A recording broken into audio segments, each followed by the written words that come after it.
So I did want to talk just a minute. Those of you that were on the call when we talked about early, we use the word normalization a lot whenever we talk about early stage, because our main thing that we want to focus on when somebody is in the earlier stage of the disease is keeping things as normal as possible. We want them to still have their independence. We want to make sure that they have dignity, but we want to keep things as normal as possible.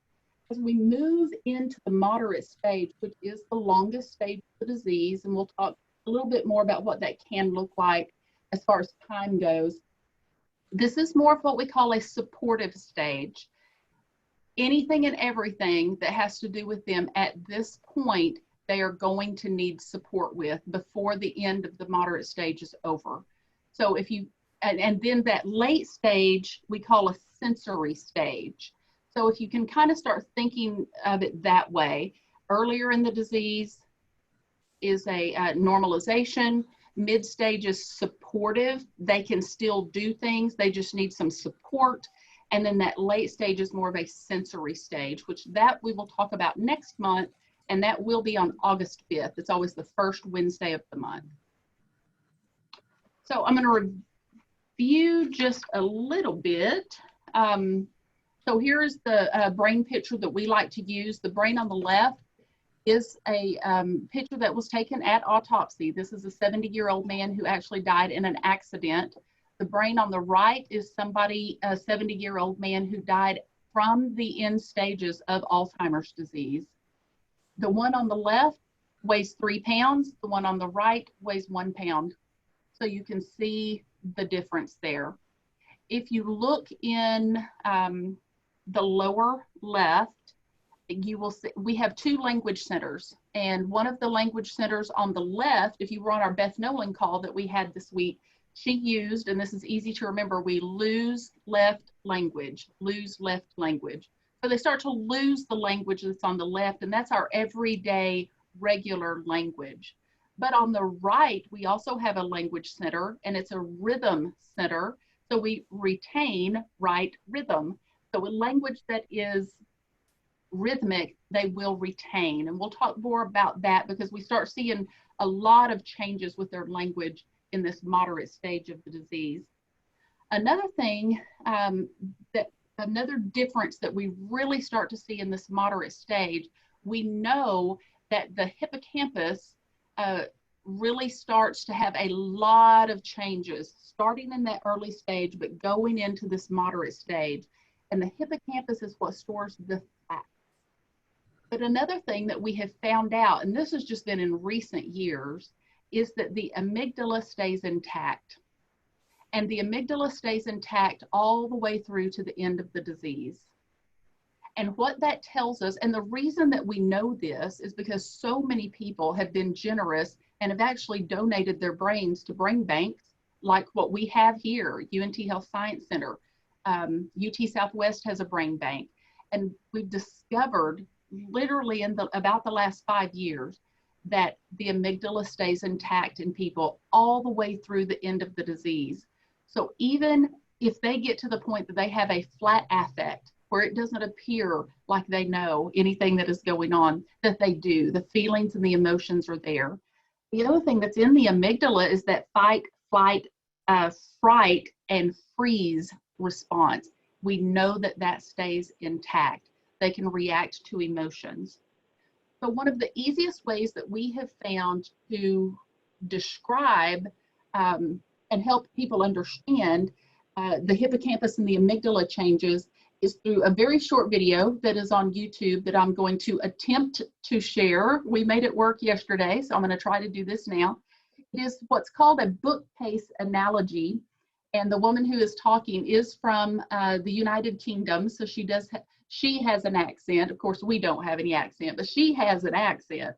And she uses a couple of words. She uses the word hub, and the hub is the stove. You'll hear her talk about putting the electric kettle on the hub. And she's also going to use the word row, which is an argument or a fight. But this is a real easy way for us to understand, especially what's going on in this moderate stage with the hippocampus and the amygdala. Okay, so let me, okay.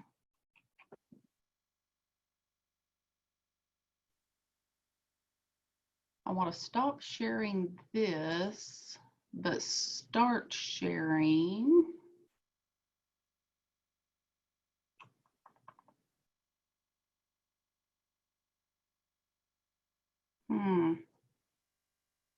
Give me just a second.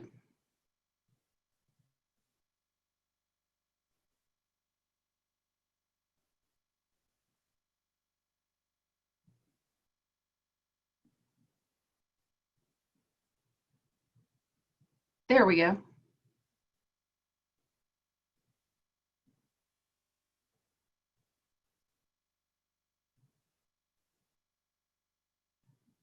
Well, every time I go, here we go, here we go, here we go. Maybe it's gonna work. And hopefully you can hear this. Can you hear it? Can you hear it? Nope. Can't hear it. Okay, I remember what I need to do.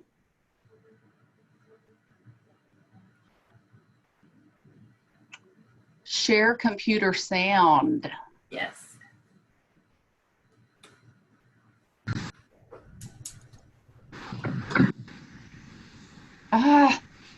Year-old woman standing here, Can you hear it? and that beside me there's a bookcase that's as tall as I am and is filled with books.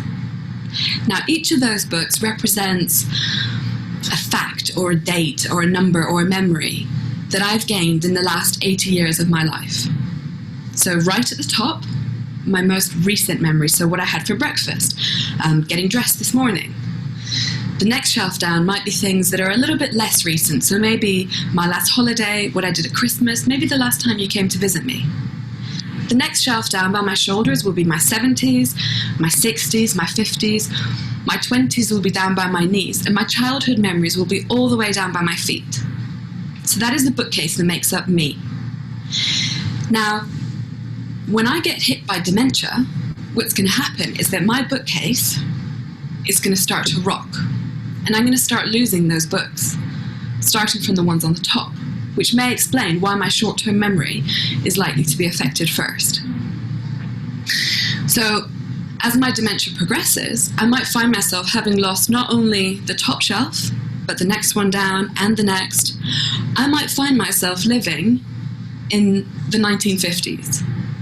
Now, embrace my reality. I go into my kitchen today to make myself a cup of tea. What do you think? Given that I'm expecting a 1950s kitchen, what's a likely accident that I might have? If you thought putting an electric kettle on a hob, that's absolutely right.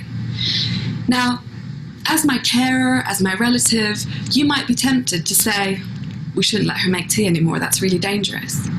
But there is a simpler solution, which might be to just change my kettle from an electric one to a whistling kettle, because that's what I'm expecting, and I know how to use that. And I learned how to use a whistling kettle all the way down in my childhood, so that memory is likely to stay with me a lot longer. That's not going to help everybody with dementia, but it might help me at this particular stage. Now, I talked about this one bookcase that's got all these facts and memories and numbers, and that's quite a flimsy bookcase, and when that gets hit by dementia, it rocks a lot. Now this bookcase is representing a part of my brain called the hippocampus, which is more susceptible to dementia. However, my feelings and my emotions, the things that make me who I am and the reasons why you love me, they're all managed separately by a different part of the brain called the amygdala. And that's all here in a separate bookcase. It's a really strong oak bookcase. And when that gets hit by dementia, it's not going to move very much.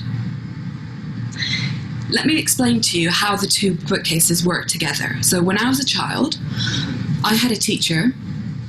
He's on the hippocampus bookcase. He was incredibly inspiring. And the way that he made me feel, inspired, in awe, that is stored in a separate book on my amygdala bookcase. So the teacher is on the hippocampus, but the way I felt, that's going to be managed by the amygdala. Now let's bring it back to today, where I'm the 80-year-old woman. I have dementia. You come to visit me. So that's a fact, that happens here. And we have a blazing rat. I'm probably going to feel upset, sad, angry, and that's going to go onto the amygdala in a book here. You might go away thinking, it doesn't really matter. She'll forget that I even came to visit, let alone that we had a row. And you know what? You're probably right. That book will probably go. But what's likely to stay with me are those feelings, those emotions, that anger, and with nothing to relate it to, it might be really confusing for me. But let me leave you with a positive example. Say you come to visit me, and you take me out to the seaside, and we have a great time. So here it is, the seaside, the waves, the great time, the feelings of safety and happiness and love that I feel are held over here in the amygdala. As soon as we get back to my house, I've forgotten where we've been. That book is gone. And you might think, oh, it's just not worth it. Why do I bother? I don't think I'm going to carry on visiting her. But look over here. Those feelings, that safety, that warmth, that's going to stay with me for a lot longer. So I would like to encourage you to continue to visit and to care for the people that you know, relatives, friends who have dementia, and to remember that there is more to the person than the dementia. Thank you. Okay, that is such an easy way, I think, for us to understand the difference in the hippocampus and the amygdala and what's going on, and especially as we're moving into this stage of the disease. Okay, let me make her go away.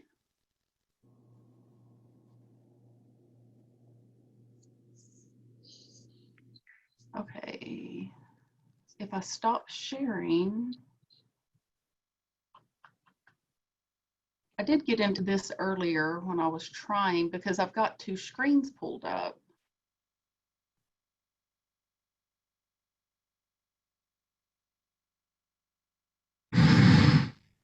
Make this go down and go to this one. There we go. There we go. There we go. Thank you for your patience. Oh no, no, I've got a moment. In this talk, I'm going to give you the single most important lesson my colleagues and I have learned from looking. Okay. We're back. We're back. I know Jamie's going, thank goodness it's her and not me doing this one for the first time. Okay. So I've put a couple of slides in here that have to do with just basic dementia. We're going to skip ahead just for time, since I took some time up there, and go right into, I want us to see this. This is a little bit hard to see, but again, we're going to send this out to you. This is a great tool for you to use. It has the stages of the disease divided up, mild, moderate, severe. And I just wanted to put this on here so that we can get an idea in this moderate stage. If you look there at mild, you'll see there's a developmental age kind of in the middle. And we can see that they go from kind of where they are, where there's just a little bit of difference in their understanding, where maybe they're at an adolescent, all the way down to a developmental age of about 8 during the early stage. Now, the moderate stage where we're focusing today is more from the age of 7 down to 2. Now, if you think of the difference in a 2-year-old and a 7-year-old, there's a big difference in a 2-year-old and a 7-year-old and what they know and what they understand. So that is what we're dealing with here at this moderate stage of the disease. And again, you're going to have a copy of this so that you can look at it closer, but it's a really good tool to have. So some of the changes we see earlier in the disease, I just wanted to put these up there again. And at the end, I've got some of the changes for the late stage of the disease. But again, we're going to go ahead and go up to moderate dementia. And this is actually a definition of moderate dementia. I did want to point out a couple of things. I said earlier, it is the longest stage of the disease. It can last anywhere between 2 and 10 years, depending on what type of dementia that they have and how old they are. whenever they develop the disease, and then any comorbidities that they may have. Some of the things that we're going to see changing during this time, during this moderate stage of the disease, is more trouble expressing their thoughts, performing daily tasks, and then much more severe memory issues. So with daily tasks, I used that word supportive earlier. Earlier in the disease, it may just be, because we talked about normalization for the early stage of the disease, where they may still be able to take care of their ADLs, their daily activities. But now it may be the point that we have to go in and we have to set them up for them, or we may even have to get them started brushing their teeth. And then that muscle memory kicks in and they know what to do. So they're going to have a lot more problem because of the sequencing that goes on with each of these events. They may lose track of their thoughts, unable to follow conversations, trouble understanding what others are trying to communicate. We'll see them start doing that more and more. Mood and behavior changes. You may see some aggressiveness during this time that you may never have seen before. Difficulty sleeping, depression changes a little bit from what it looked like earlier in the disease. You may see some paranoia, repeated actions. They may begin to hoard. Anger, wandering, incontinence, and frustration may be seen. So just a word about incontinence. That is one of those things that unfortunately does come with this disease. We took a look at that brain earlier. And that brain right there is what tells us when we need to go to the bathroom and how to perform the steps of doing that. And we cannot expect this person on the right to act the same way as the person on the left. So as the disease progresses, incontinence is something that is going to happen. The part of the brain that signals and tells them that they need to go to the bathroom is going to be damaged because of the progression of the disease. So during this moderate stage of the disease, most people will go into briefs. Adults don't wear diapers. That's part of that dignity. They will go into briefs and may start having accidents. Some people become completely incontinent during this time, but for the most part during the moderate stage is accidents, not quite making it there. And then toward the end of the disease, they may be becoming more incontinent. Another thing during this time, during the moderate stage, is that this is where we as caregivers are going to be doing more and more of the actual hands-on assistance. It's going to be very important that we have a routine during this time, not only for them, but for us. And we have been learning to exercise patience, but we're really going to be needing it during this moderate time. We need to start to talk slowly and clearly and really learning to use nonverbal communication. And we're going to talk about how they will mirror our actions. So these are some of the changes that you do see in the middle stages of the disease. Now keep in mind, if you're thinking of your loved one or if you've got somebody in particular, you may be going, they're a little bit in this stage and a little bit in this stage, and they can be on that cusp where they're kind of straddling that line of, well, in some ways they fall in this early stage and in some ways they fall in the mid stage. And that's exactly right. As they're turning the corner, they don't just wake up one day and you're seeing all of this. It's a slow turn. So some of the things that we do see happen in the middle stage of the disease though, they may start having trouble remembering names. They may still know the relation, and they may even start calling people, that's my daughter, that's my sister, but they can't come up with the name of the sister or the daughter. Or they may use the name of the sister for the daughter, but it's just keeping those things straight. And again, as they're going back in this disease, that daughter may become the sister because they don't have a daughter. Because if they are at a point in the disease where they are 20, and at 20 they didn't have children, but they've always had a sister, then that daughter may become the sister, and that daughter may eventually become the mom, because we've always had mom and dad, but we haven't always had sons and daughters or husbands and wives, but we've always had mom and dad, brother and sister. So we will start seeing those type of things. Trouble naming objects, and this goes back, and that's why we like showing that video, because naming objects is part of the hippocampus. So they may not be able to say this is a pen, but they may be able to say, you know, that thing that writes, where they still know the purpose of it, but they can't call the name of it. So that's where we can then use show me or tell me what it does, those type things. Show me usually works really well with mid-stage. They will start to use actions and behaviors more to communicate, keeping in mind whenever we've talked about behaviors that all behaviors is a form of communication, even those negative behaviors, they are communicating something to us. Think about that little child. A newborn can make their needs known, and they are not speaking, but they can still communicate. So they will be able to communicate with us all the way through this disease. Their behaviors become a form of communication. Now we've got on here this word, may use confabulation to fill in the memory gaps. And a lot of times families will say, they're just telling lies. Well, it's confabulation. And that is a way to still be able to have conversation. So they may be telling stories. I like just using the word stories, but they're still able to talk with us. Tell me more about it. They may say something along that line. And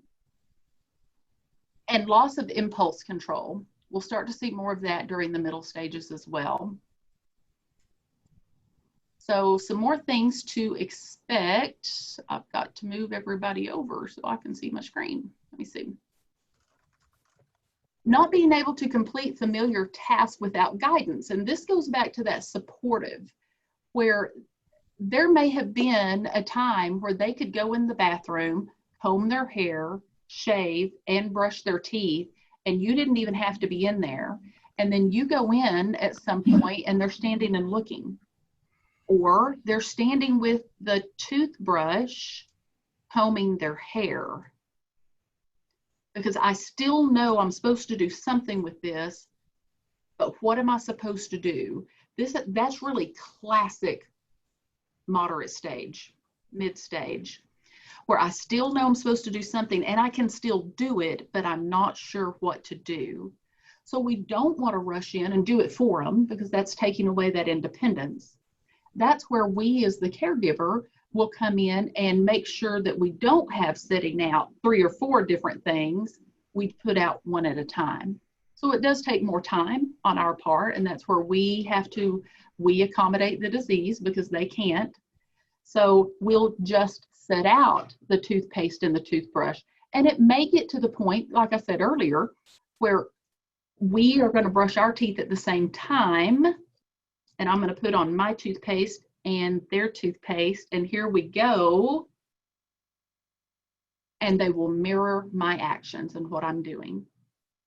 Also with eating, it's great if we have them sit directly across from us, because they will mirror those actions also.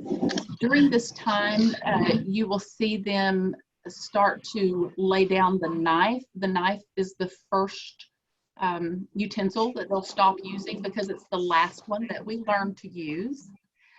We've learned fingers and then spoon and then fork and then knife, and so they'll lay them down exactly. So the knife will go away first, and then the fork, they'll go to the spoon, and eventually go to fingers.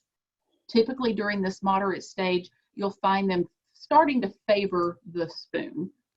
And toward the end of the moderate stage, going into the late stage, it's more fingers. Also during this middle stage, you'll start to see them more disoriented to time. Past, present, future doesn't mean anything. Next week doesn't mean anything. But you can say things like, in a little bit, and that seems to mean so. And again, if you think about those ages we looked at on that chart, from a 2 to 7-year-old, next week doesn't mean the same as after a while or in a little bit, where they're starting to learn those things at that age. And so we just have to change our language. It'll keep them from getting frustrated. We're the ones, again, that have to change. And you may start seeing more anxiety during this stage because they're not able to make their needs known. We're not able to understand what it is that they're trying to tell us. And so that may be evident through and expressed through difficult behaviors. Also on here, and I've highlighted the ones that I wanted to make sure that we touched on, is the ability to recognize risk becomes very impaired, but they're still very curious about the environment. So you may see them getting into things or doing things where they could get hurt or they could be injured, but they're not recognizing the risk. Stepping right off the curb out into traffic, that type of thing. Not looking before crossing a street. I had somebody who was still going out on the bicycle with their loved one, and she was the one with dementia, and she just turned right off into the road and had never done that before. And she was right here at this moderate stage. And it was one of those, thank goodness, wasn't hurt, but she didn't even stop to look at that point. So there's some other things that we can expect to really work on. And one of those throughout the course of the disease is that we don't take the things that they do and say personally, even when it seems to be targeted right at us. This is where I love using that picture that we looked at earlier of that brain and going back and saying to myself about my own loved one, I can't expect this person with this brain to act like this person with this brain. This person wouldn't say and do those things. So we have to really work on our own emotional adaptation. During this stage also, there may be times that they do things that embarrass us. And that is one of those, I see Judy laughing, that's one of those that sometimes we have to learn to laugh, and we have to learn to laugh at ourselves. Now we have, I don't think I have one of them right here. We have these little cards that are actually on a business card that we encourage families to take with them when they go out. And it just simply says, my loved one has Alzheimer's disease or a related dementia. I appreciate your patience, something along those lines. And you can use them at the restaurant, and you sit them right there at the corner so that the wait staff sees it.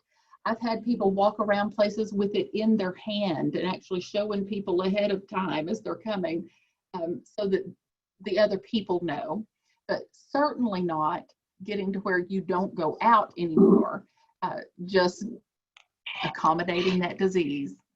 And I also put down here again, the focus is on being supportive. So some of the physical changes that we see during the mid stage of the disease is that walking is going to change, their gait is going to change. People will develop what many times we call the dementia shuffle, where they will start to put their head down and they're shuffling their feet rather than picking their feet up. Keeping in mind, like we said, as we're kind of going back in this disease, we said the mid stage is like a 2-year-old to a 7-year-old. 2-year-olds have a lot of falls. They haven't been walking very long. As this disease progresses, we start to have more and more falls. We looked at the brain. The brain is what tells us how to walk. As that part of the brain is damaged, they stop walking, and eventually they will stop walking. During this stage, we have people sometimes go onto a cane or onto a walker. Some people do go ahead and go into the wheelchair before the end of the moderate stage of the disease. We talked about eating and how they will lay down the knife and start to lay down the fork. And all of that is okay. This is stages of the disease. We just need to understand what's going on and why, but it's things to be looking for. And we talked about toileting. And some things that you can do for that. We're actually going to talk about some specific things. Personal care is going to change just because of the number of steps involved in what you have to do to take care of yourself. And then talking, their communication is also going to change. And we've looked at that. Okay, let me move this because this is a couple of things I wanted to make sure. So it takes patience, repetition, flexibility, and creativity to have effective, compassionate communication with people with mid-stage dementia. And then my favorite one, many of you have heard me say this over and over, they are not giving you a hard time, they are having a hard time. I think if we keep those things in mind, that does help some. So some communication tips.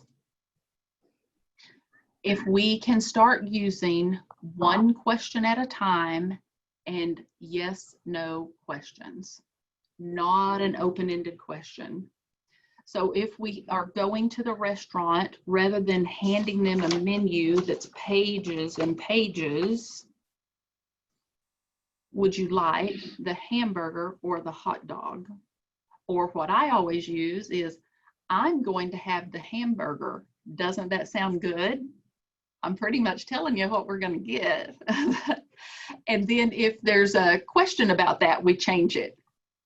Giving one thought at a time or step-by-step instructions. And again, this is one of those things that's it's gonna take us longer, but it's going to help them, especially combing hair, brushing teeth, going to the bathroom, that type thing.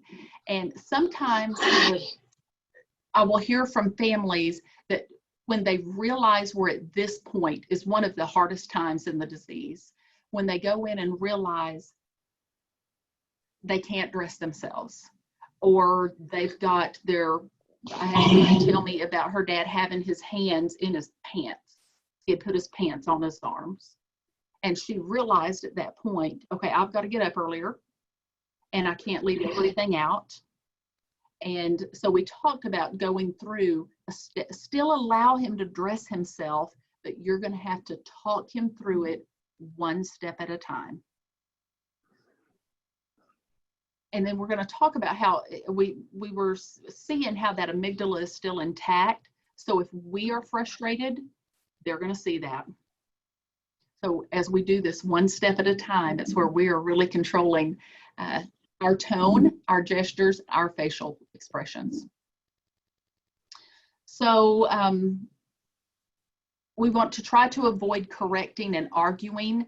This is hard to do, especially if they've been able to do it and then they can't. It's where we've got to realize, okay, this is progression of the disease. This is what progression looks like. Not, Dad, you just put your pants on yesterday, why can't you put them on today? He would if he could. He doesn't know why he can't. So we can also repeat back what they are saying to make sure that we understand and to validate that we heard what they said. And again, visual gestures and cues demonstrating what we're saying. If we're talking about shaving, then we shave so that they will mirror. And also during this time, working really hard to make sure that you don't pull away and trying to nurture your relationship. Still finding time where you can connect as husband-wife, father-daughter, mother-daughter, whatever it is that your relationship is, being able to still connect on that level. And one of the best ways to do that is through laughter. And so either looking at something funny, reading something funny, watching a funny video, something, I always go back and use the Carol Burnett is my go-to. We're going to look at this Tim Conway and Carol Burnett, and even if it's just a little 5-minute segment for us to reconnect over laughter. So communication, look at this. While they are processing the message mentally, the person with dementia is taking their cues from you, and 90% of all communication is nonverbal. So they are watching our body language, they are listening to our tone of voice, and they're going to react to how we're communicating with them before they process exactly what it is we're saying. And they're doing that by reading our body language. And we know they're doing it because that amygdala is intact that we watched the video about. So this is where I say I walk around smiling more than I ever did as a high school teacher, because I didn't walk around smiling, but now I walk around smiling all the time. Because if I walk in and I look like this and my voice is up, my chances of getting you to cooperate with me are a whole lot higher than if I walk in and my body language or my facial expression is different. So some more on communication. We are not going to try to reason or argue. You will never win, ever, ever, ever. You're not going to win an argument with somebody with dementia. I think most of us have learned that. I see some head shakings. I learned that the hard way. And we're not going to try to reason with somebody with dementia. That brain that we looked at earlier, the frontal part of the brain is where reasoning and rational behavior is, and it's gone. So we cannot expect them to be able to be reasonable or rational if that part of the brain is no longer there. We also don't want to confront with something like what I said earlier. Why have you got your pants on your arm? They don't know why they can't put their pants on today. They don't know why I have toothpaste on my face. I don't know why I'm brushing my hair with my toothbrush. Don't remind them that they forgot or question their recent memory. And again, don't take it personally. I thought these were really interesting, and I think they're really powerful also. And they're things for us to remember, to remind ourselves of. They're saying normal things and doing normal things for somebody with dementia. So if you think about that just a minute, what they're saying and doing is normal for somebody who has dementia. We also cannot control the disease. All we can do is control our reaction to the disease and to the behaviors that we're seeing. And a symptom of this disease is memory loss. So they cannot remember that they can't remember. So for us to keep going back and reminding and reminding and reminding is never going to work, or using that word remember. All we're doing there is reminding them that they forgot, and that can be us triggering a behavior that we don't want to see. So we don't ever want to use that word remember. We do want to use the word okay. Okay means I heard you. That's all it means. We're going to fix whatever's wrong, and lots of times the way we're going to fix that is with a therapeutic story. And we'll talk more about therapeutic stories in just a minute. Again, some people would call that a lie. I use the word story for that. And then the four things that tend to work for distraction better than anything else are food, the sweeter the better, music, and you noticed I put their music, not our music, but their music, animals and children. And if you don't have animals and children around, then we do have a phone or an iPad or a computer that has YouTube on it, and we can type in something like funny animal videos, cute babies laughing, something along that line. And everybody loves to watch those kind of things. It's a great distraction. So here are, here's a little bit more on visual cues, gestures, and how to demonstrate. And so right down here at the bottom, I've got about mirror. They will typically mirror your actions. You can use this also in late stage. We'll talk about mirroring actions. Patting the chair whenever you want them to sit down here, and not using a great big long sentence about it. Just sit here and I'm pleasant and I'm patting the chair. Holding up the fork. Let's eat. And if they don't pick up the fork and they pick up the spoon, that's fine. We may also end up having to change their food. So if we're trying to serve an entire chicken breast and they don't know what to do with that, then we accommodate the disease and we start using a chicken strip, or we start using a chicken nugget, so that if they do pick it up with their fingers, it's okay. It's all right. When if they are still at home with you and you are helping them with those activities of daily living, if you get dressed at the same time they do, or you brush your teeth or shave or whatever at the same time they do, that's a good time, especially when you're putting your shirt on. You do it directly in front of them, square shouldered. Many times they will mirror. So there's going to be things during the course of this disease that you don't want to do, but that you're going to need to do. And one of those is therapeutic stories. And that's where we aren't necessarily telling the truth about something, but we are saying something that is going to make them feel better. Redirection, those 4 things I talked about: food, music, animals, and children. And then taking the blame.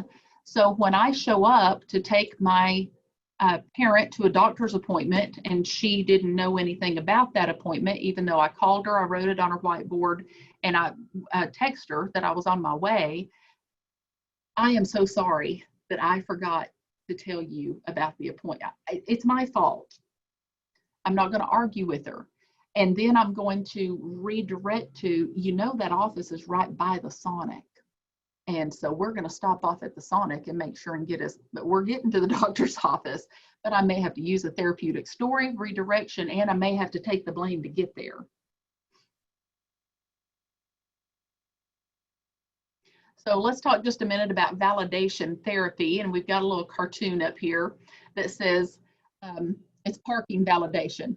I don't reimburse, I validate. I listen and acknowledge how difficult it was for you to find a place to park. So we just validate. So validation therapy and what that looks like with somebody with dementia.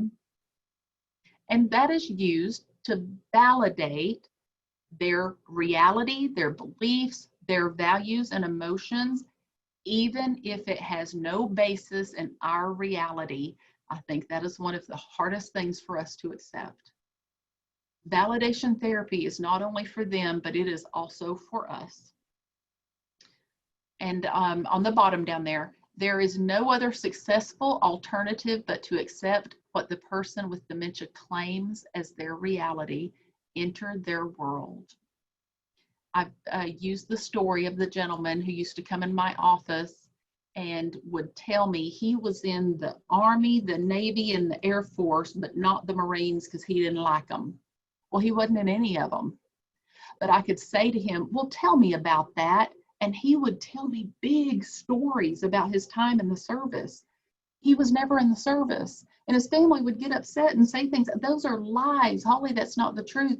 But you know what? I was bonding with him during that time. He was telling me stories and I would tell me more. And there came a time that I told those stories back to him because he couldn't tell them to me anymore. And we kept a great relationship throughout the course of the disease based on confabulation. They were based on made-up stories, but they were his made-up stories that we shared together. And it was a way for us to bond. These are some other things with validation therapy. Keeping in mind, time is not sequential, just some other things about emotions are different in the dementia world, reasoning, making decisions, judgment, assessment abilities are very limited, or they could even be gone. So for us to be able to say, you know better than that, and they don't know better than that. Keep in mind that picture of the brain and what's going on. So here are some other things with validation therapy. Something for us is not getting caught up in whether something makes sense or not. Like the gentleman telling me all the stories about all his different branches of the service. What difference did it make? At the end of the day, what difference did it make? And that's what I talked with his family about. Would you rather sit there, because how much time do you have left with him? Are you going to spend all your time arguing with him that he wasn't in the service? Or are you going to let him tell you stories? Let him tell you stories. Go into the stories with him.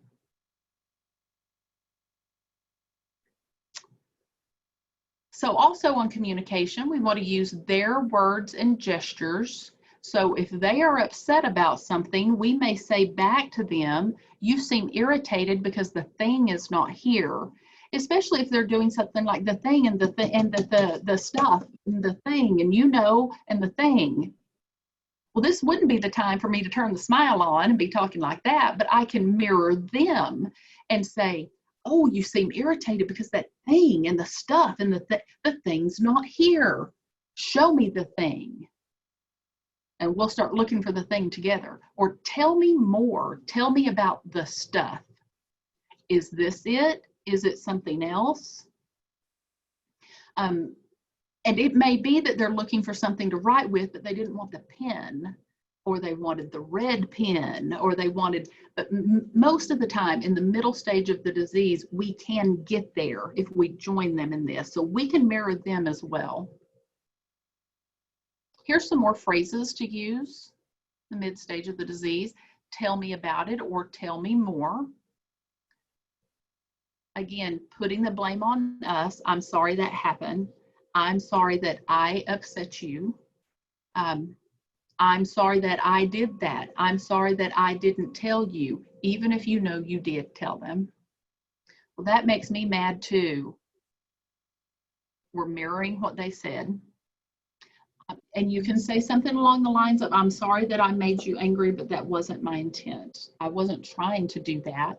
Let's go ahead and, especially if I've got some ice cream in my hand, or I'm on my way to get some ice cream, or I happen to have their music downloaded on my phone that's with me all the time so that I can go to their music. I'm sorry I was trying to help. I'm sorry, I know this is hard. And for many of us, it's hard for us to learn to take that and use that word, I'm sorry. So here are some other changes that are going to happen, and I want to make sure and get through these. So let me go and just talk briefly about amnesia, aphasia, agnosia, and apraxia, of what is happening. So the word amnesia, most of the time when we hear that, we think that amnesia is just a temporary memory loss. Excuse me, but the word amnesia just is loss of memory. So eventually their short-term memory, long-term memory, procedural memories, episodic memories, emotional memories, they're eventually going to lose those. So aphasia, and that's the inability to express or understand language, and that's because those language centers of the brain are being damaged by the progression of the disease. Those brain cells are literally dying. So not only are they losing the ability to express with language, they're losing the ability to understand language. Here's agnosia, and this is interesting, and it's the inability to recognize objects, persons, sounds, or shapes, or smells while the specific sense is not defective. And you see the picture there where they're holding a banana, but they're thinking berries. This goes back to the gentleman who put the toothpaste on his face. I know I'm supposed to do something with this, or brush their hair with the toothbrush. I know I'm supposed to do something with this, but what? There's a name for that, and that's agnosia. Apraxia, unable to carry out routine motor tasks like tying shoes, brushing teeth, getting in and out of the chair, because the brain is unable to coordinate purposeful movement. And this can be movement that they've been doing for many, many, many, many years. But again, remember, with this stage of the disease, between a 2-year-old and a 7-year-old, think of the difference in what a 2-year-old can do and what a 7-year-old can do. So as they are going back in this disease, they will stop being able to do those things that they were.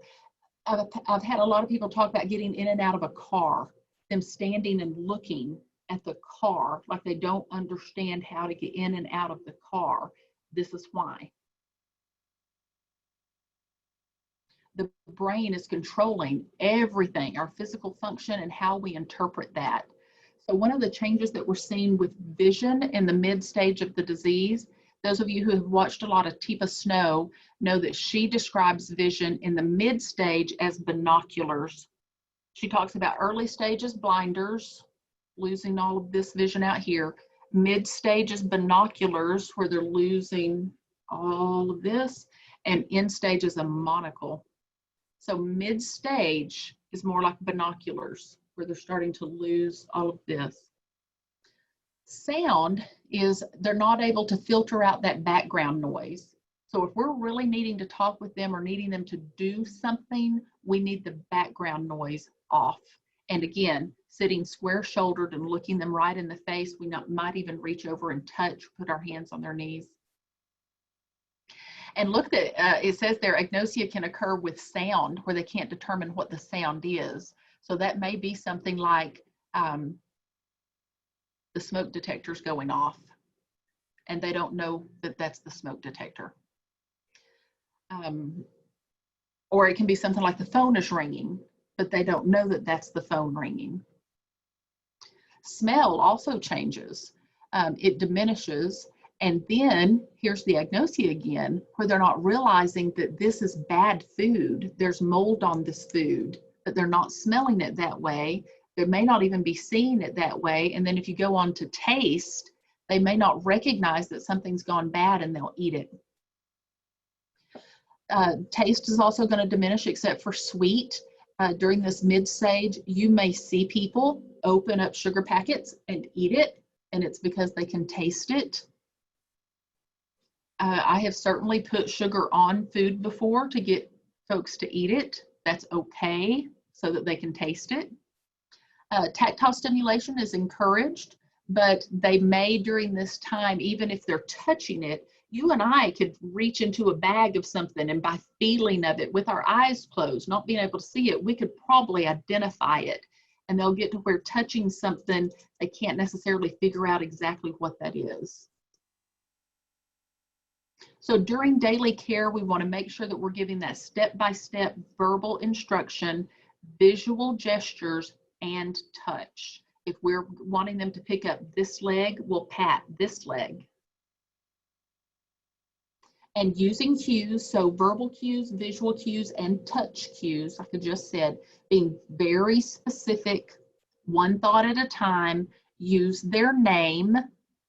Now, there may come a time, this is really difficult for adult children, where instead of saying that word mom, we may have to use their first name because they may not react to mom, but they will, because we've always been called our first name. We have not always been called mom. So keeping that in mind, calling them by the name that they have always gone by. Using signs to help at home. This is a time when they may still be able to unload the dishwasher, but they may put everything in the freezer when they take it out of the dishwasher. But if we've got a picture of a spoon on the front of a drawer, then they may start putting the spoons in that drawer. So we can label. We can also put a picture of a toilet on the bathroom door during this time, and they would still recognize that. Or like a universal bathroom sign like we see in restaurants, because we learned to recognize those when we were very young. Keeping in mind to demonstrate an activity so that they can mirror, using touch to get their attention, but telling them that you're going to touch them and not coming around from the side, but making sure that you're right in front of them.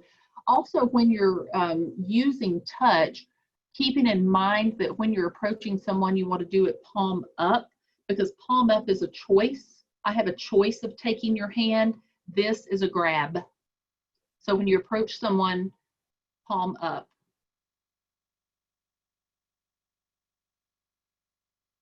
And then I've put on here, good, we're right at time, but I've put a couple of things on here about late stage dementia that we will talk about next time. Late stage dementia typically is to the point where they are needing total care with their activities of daily living.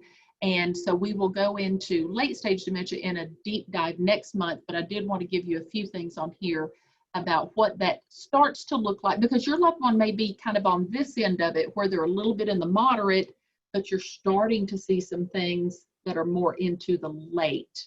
So I wanted to just give you an idea of that, and there's some communication tips on there too. So this is how we treat dementia until they find a cure. We're doing it right now. We're doing knowledge. You are gaining more and more knowledge about the disease, continually building our skills, because new things are coming out about this all the time. In fact, all the new numbers will be out next month. In August is when all the numbers from 2019 will come out. So we'll be updating slides and everything. Making quality of life important and being committed, flexible, with practice and with compassion. And there's our information. Does anybody have any questions? We did great on time. Does anybody have any questions right now? Jamie or I will be sending you out these slides later this afternoon. If you want to go back and look at that video again, if you go to YouTube and just put in bookshelf dementia, it will come up. It's great to share with people or to send to people that might not be understanding. It's where you can just say, hey, here's a 5-minute video that really explains what's going on with mom. That's good information. Good information. Thank you. And mid stages, I found when I took my wife out that society as a general rule accepted it. I mean, you know, it was hard to get in and out the doors for some reason or other. You know, they just nobody had opened a door for you. But once you was in, I mean, you know, a lot of times they'd buy my wife dinner, and wow, they buy mine too.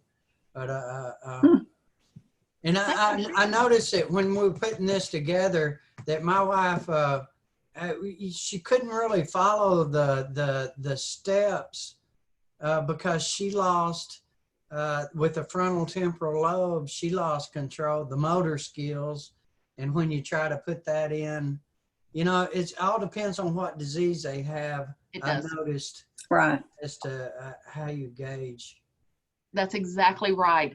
And that's why when we do this and we say, you know, early stage dementia, that's exactly right, Wilson. That's why I try to go, it depends on their age and it depends on where they are in what disease they have, where they are in it, and other comorbidities. Yeah, I'm glad you mentioned that. Hey, Holly, you mentioned something about the palm up or down. I didn't catch what you said exactly there. Would you say that again? Yeah, whenever you're, like if I'm needing someone to come with me, especially to another room, and I go, hey, come on, let's go in here. I'm approaching them with my palm up because this looks like a choice more than this. This doesn't look like a choice. This looks like I'm grabbing you. And most of the time I've had really good luck with people. Come on, let's, and I've just got my hand like this because then they're just taking my hand. I then turn it to if you've ever done the hand under hand, Jamie teaches that. It's one of the Teepa Snow. I then can turn it where I've got them, you know, we're going, but if they'll take my hand with my palm up, it's a lot less threatening than if I'm grabbing them. That's a real useful class. Hand over hand. Holly, could you talk a little about sleep changes in mid-stage dementia? Sure. Oh, I was just looking at the chat. You typed that in there. Thank you. I love your background too. Yeah, she changed it like you had that option. You learned about that in the video. That is fantastic. We need to look at that. Sleep changes in mid-stage. Yes. As a matter of fact, this was one of those, if you had a chance to see Beth Nolan yesterday, and if you didn't, we have it recorded and we can send it out to you. She touched a little bit on this as well. So what happens is their circadian rhythm is changing.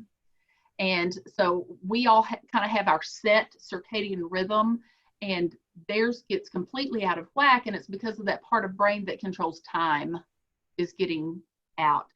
So it is important. That's why I always talk to families about making sure to have blinds open so that their body, they see sunlight and they see dark. I've got a lady right now whose husband was at home and he was getting up at 3 o'clock every morning and telling her, it's time to go, it's time to go, we got to get dressed, it's time to go. And what worked with him, she was saying, it's 3 o'clock, honey, we've got to go back to bed. Well, 3 o'clock doesn't mean anything. So I told her, take him and show him that it's dark. Because dark means something. Because dark means something even to a little child. Dark means nighttime, and nighttime means sleep. And she tried that and it worked for a while. It didn't work completely, but it did work for a while.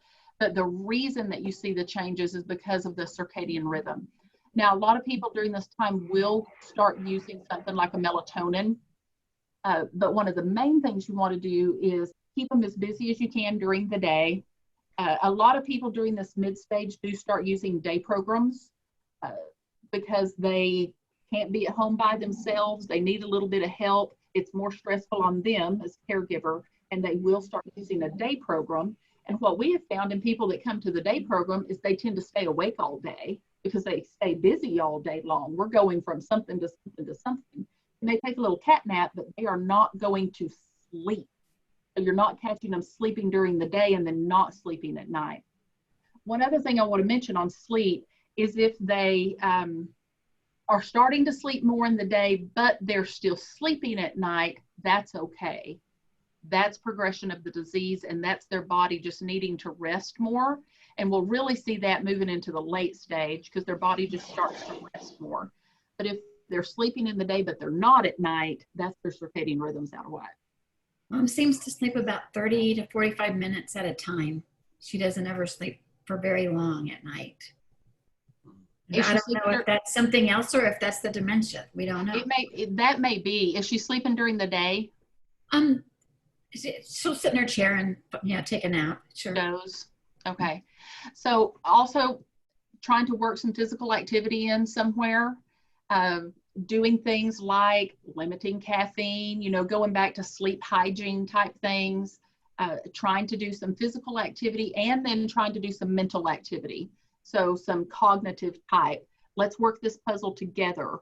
Let's do, and limiting some TV time, even though that's kind of easy sometimes to do. Well, let's watch this program, but then that's when you catch them dozing off. So just trying to do more things to keep them active. But it's also one of those that if you see it continue and there's not much of a change, or those things that we've mentioned doesn't help, I'd talk to your doctor about that. Because some people do end up on a prescription sleep aid, but many times folks will start with just like a 1 milligram melatonin. Diane, you're muted. I can see you talking, but you're muted. Okay, can you hear me now? I can hear you now. Okay, on the melatonin, because he was having trouble waking me up, like after I get to sleep for an hour and then a couple hours later, he'd wake me up again. So I saw where there was like 1, 3, 5, and 10. I thought I ended up getting the 5, but I didn't know what, what milligram to get. And I thought maybe I'd try that on some of those nights whenever I have an issue, not knowing if it worked that well or not. It's one of those things that most people have really good luck with. Every doctor I've ever talked with about it has always said to start with the 1. So okay. If 1 will get it, then that's all you want to do, because eventually okay. you may have to go to 3 or to 5 or to 10. But yeah, starting with the 1. Okay. That's what I do. I use it myself, and I've got a thing that's 1, and sometimes I take 1 and sometimes I take 2 of the 1, but it's one of those that. Does the 1 do a pretty good job though? Uh-huh. Okay. Especially if it's not something that you use all the time. Okay. Okay. Did anybody have anything else? We appreciate you staying on and being with us with Zoom. I'm sorry if I canceled the WebEx today, so I hope that didn't confuse anybody that might have thought